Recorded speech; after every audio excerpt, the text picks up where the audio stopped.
Red in dress or fester red? Green confessed what's bled is dead. My name is Marcos and sexy red is not the topic of today's video, but red being sexy is. Apparently red was the name she had before she adopted the sexy part. I would say that her hair is a memorable part of her appearance, partially because it's in her name, but also because the red she sports is not a natural hair color.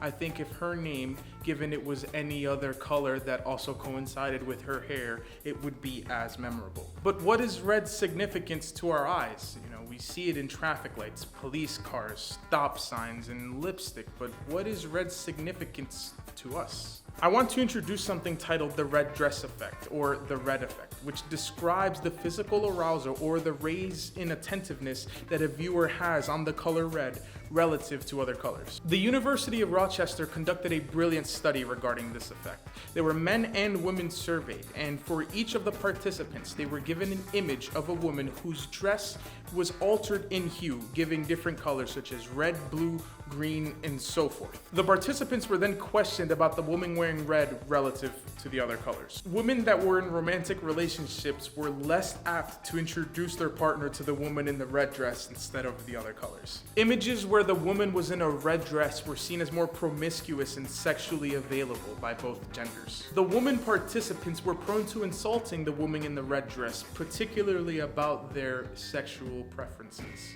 The red dress effect regarding men is much more prominent. Men subconsciously rate women who are wearing red lipstick or a red dress or red nails or blush as more attractive than the other colors, partially due to studies like the one conducted by the University of Rochester, as well as it being evident in nature. Non-human female primates exhibit something titled sexual swelling, where the female will exude blood vessels in their face, in their body, in their genitalia to indicate fertility to their male counterparts. It may be strange, but that might indicate that blush is an evolutionary trait and that humans are inherently and naturally attracted to redness in the skin. Red in culture has varying meanings. A famous international example of this is The Matrix, the famous red pill or blue pill scene. The blue pill, where Neo, the protagonist of the movie, can take it and live in bliss and believe anything he wants to believe and forget everything that has happened. Or the red pill, where Neo can choose to take it and see the truth and dangers of the world, but ultimately understand things as they really are. Red is naturally an alluring color, which may have assisted Neo's decision, but I ask you, the viewer, it would be strange if the colors of the pills were swapped. Here's a chart constructed by color theorist Faber-Beer, and pardon me if I butchered that could help us understand the associations we have developed with colors over the years. On the left, we see the main colloquial colors, and along the top, we see associations and impressions that go along with each color. Red is associated with hot, blood, and danger, with its impressions being exciting and fierce, which is almost the opposite of what is shown for the blue category, which is cold, water, service, subduing, and unhappiness. The Matrix might have made a deliberate choice. The human eye is most sensitive to the colors ranging from red to yellow, and it is no coincidence that tennis balls are this optic yellow color. It is easiest for the player to see as well as for the spectators to see. Red in Western cultures is apparent. Think love and roses, danger, Valentine's Day, and Christmas. But one thing that is omnipresent in all cultures is blood. Red indicates power and danger, which could be attributed to people like Niccolo Machiavelli, who was distinctly portrayed with a black vest and red sleeves. The black most likely suggesting emptiness and negation of spirit, which is a common trope in Machiavelli's The Prince. Red is also common among several flags of the world, and let's use France as an example. The red in France's flag indicates the blood of those who have served France throughout its entire lifetime, as well as it being an allegory to the initial flag of Paris, which was red and blue. As for the US, the red and white stripes on the flag indicate the 13 colonies that would eventually form the modern United States. On the topic of the Western world, how about aphrodisiacs? Let's take a look at this image.